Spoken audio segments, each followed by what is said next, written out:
Hi everyone, thank you so much for joining me today.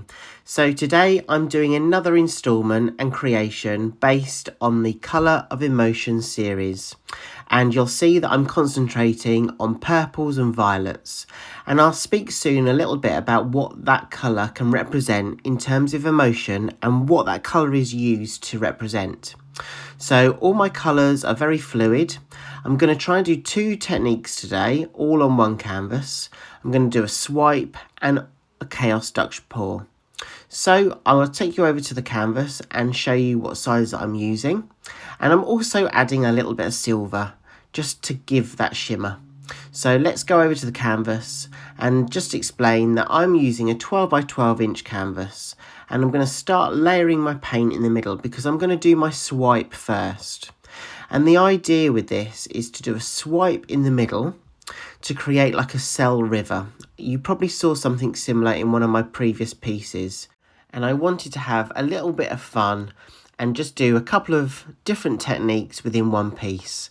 I'm obviously going to think about the perspective and the composition, but the idea is to have the swipe in the middle and the chaos dutchpour round two sides of the edges. So I'm just making sure that my paint is consistent in the middle because I'm going to swipe directly across that middle and almost create like a cell river. What I'm doing is I'm just making sure that the paint itself is spread evenly across that centre. And then what I'll do is I'll do the second step afterwards with the chaos dutchpour at each end.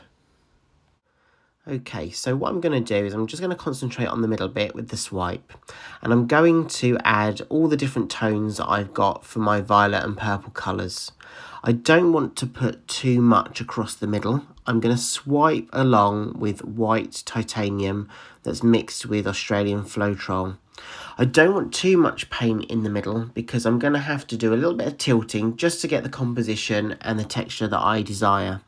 So I'm adding just a few spots, a few lines of colour all the way along the middle, and then when I swipe that will all mix together with the white, with the Australian Floetrol to create like a cell river. That's the intention anyway, so fingers crossed that works. It worked in a previous painting that I did, and I really liked that look and that feel and that design. And then I thought I'd create it with like a chaos dutchpour on each side. But let's think about, or let's talk about, what violet and purple really represents. This is a Colour of Emotion series, and I wanted to touch upon the emotions that are associated with these kind of colour tones. I hope you find that side of this interesting, and I'd love to hear what you think in the comments below. So don't forget, if you're enjoying what you're seeing, just drop me some comments below, let me know what you think. And also, I'd really love to hear what you think about violet and purple. What do you think it represents? What does that colour mean to you? Are you attracted to those colours, or is it a colour that you avoid? And why is that? So I'd really love to hear what you think. Okay, so I've added most of my tones. I've also added some of the silver. And now I'm going to just go along and add a little bit of the white titanium that's mixed with the Floetrol. This is obviously the magic ingredient that helps create those cells. But if you wanted to create cells in a more natural way, I find that I can create cells with very fluid paint that's mixed with a couple of brands. So for example, I might mix my Amsterdam brand and my System 3 acrylic brand together, and that combination for me will create some cells and some lacing formation. I love the Australian Floetrol. It's hard to get in the UK, but I managed to get hold of some, and I'm having some real fun just experimenting and playing with it. So I'm just going to drag my paper towel all the way across the middle of this creation, and then hopefully that cell formula will create the cells and the design that I'm looking for. The paper towel has been dipped in the titanium white paint that's mixed with the Floetrol, and as you can see there, you can see all those cells popping up. I will use my torch just to get rid of the bubbles and to also create more cell formation. Okay, so once I've done that, I step back and have a little look. I give the paint some time to react and then I do a little bit of tilting. So at this stage, this middle bit, I'm looking at the composition. I still want some cells. I want some of that white paint to go over the side because I don't want that block of white paint there. So what I will do is I will move that over the side, and then I will kind of tilt back on itself to then move that kind of colour combination and those cells back into the centre of the creation. I don't want them too dragged out.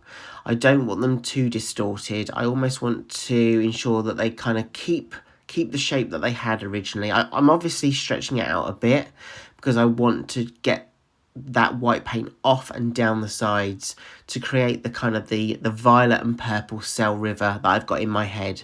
And sometimes it's so hard to ensure what you've got in your head and the ideas that you've got in your head down on canvas. And you know, guys, this happens to all of us. Sometimes it's trial and error. You're going to make some mistakes. You're going to learn from it. But I always say I go back to the root of why I do this, and this is about, for me, having fun and just exploring what I can do with the materials that I've got in front of me. Okay, so I'm really happy with that middle bit. I really like the cell river that I've created with the swipe technique. So I'm just now going to take those colours and those tones, and I'm going to fill in the white negative space that you can currently see here with those violet and purple tones with a bit of silver as well. And I'm almost going to do like a chaos Dutch pour effect. So what that means is I'm going to layer those colours on the canvas in a very random order.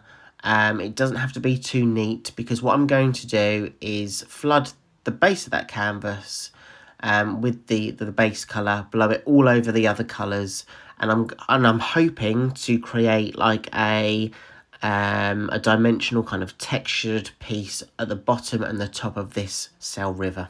So I'm adding all those colours in now, and then I will blow it all out across each other to create those kind of textures and tones. It's a small canvas, so what I need to be really mindful of is the blow dryer that I'm using is quite powerful. I have it on a cool low setting, and I also have like a thin diffuser at the end, which helps me control the wind power behind that hairdryer. So I'm going to start off with the hairdryer, but I think what's going to happen is it's going to be too powerful to use on this very small canvas. So I might have to do quite a lot of blowing with my mouth to create the kind of the design and the textures that I want to create. Okay, so just adding some more of that original base colour just over the edges, because that's what I'm going to blow into all of that chaos, all of those different colours that you see. And then I'll blow it back over itself to get that kind of design that I want. So let's go for it. So I've got my hairdryer on a cool setting, and I've got the diffuser on the end. I'm just getting rid of some of the air bubbles. As always, I mix my paints up before I use them, so there are some air bubbles. So I'm just going to blow right over. There we go. Some of the paints are actually thicker than what I thought they were. So lesson learnt for me, next time I think it can be even more of a fluid kind of consistency. It's fine because actually the thicker paint means it helps me control where the paint goes. So it's not so fluid where it will go everywhere. That wasn't intentional. I can't take the credit for that. But I think what I'm going to do is use the dryer to blow over to the edges, and then I'm going to use my mouth to create the design that I want. And as I use my mouth and I'm blowing back over the paint, you'll see all the colours that are underneath that I laid in a chaos fashion will appear, or I hope that they will appear, and they will also create kind of some lacing and some cells as well. So as I'm doing that, I'm just going to talk a little bit about violet and purple and what the emotions are that are kind of connected to these colours. So for me, a purple or a violet colour is all about imagination and spirituality. It can be about mystery, sensitivity and compassion. So they're the main emotions I think of when I look for purples or violets. I'd love to hear what you think. What do you think when you look at the colour purple or a violet tone? What kind of emotions do you associate with that colour itself? So I know in kind of the industry, the colour violet or the colour purple is about encouraging creativity. It's an inspirational colour, and it kind of combines wisdom and power, and it creates that impression of luxury, and it's also about your intuition. So that's kind of like the spirituality side of it. So I don't know what you feel when you're using violet or purple. It's, you know, for me, it's a vibrant, happy colour. It's an emotion that's kind of a positive emotion that's associated with this colour tone. And that's the whole point of doing this Colour of Emotion series. It's exploring the colours and the potential emotions that go hand in hand with those colours. And what would be really interesting is to reflect and look back on some of the creations done previously. Look at the colour palettes that you've used. What, you know, when you look at those, can you think back and almost determine and identify what kind of mood you were in at that time, or what your inspiration was? So as I said, for me, violet and purples is all about spirituality, imagination, encouraging creativity, it's mystery. So, you know, that's kind of what I'm getting from this piece. And I really wanted to kind of push my barriers actually and my boundaries, and that's why I've attempted two different techniques within this one design. So as you can see, I've had to do quite a lot of blowing with my mouth on this piece. That is mainly because of the size of the canvas I'm using. It's only a 12-inch by 12-inch canvas. If I was using a much larger canvas, then my blow dryer, my hair dryer would have been perfectly fine doing that. But I didn't want to almost swamp it and ruin the design that I had created in the middle. You know, the Cell River is something that I had envisioned. So if I'd used the blow dryer, the risk was I was going to almost distort that design that was in the middle. Maybe next time what I should do is do the Chaos Dutchpour first, and then the swipe and the Cell River in the middle next time around. So, you know, guys, again, another lesson learned there. It depends if you're going to combine two, maybe three, sometimes even four different techniques within a creation. It's almost knowing in your mind what ones you're going to do, so it helps you determine which order you're going to do them in. So yeah, I'm really happy with this perspective. I think the composition is good. I've included the details I wanted to include.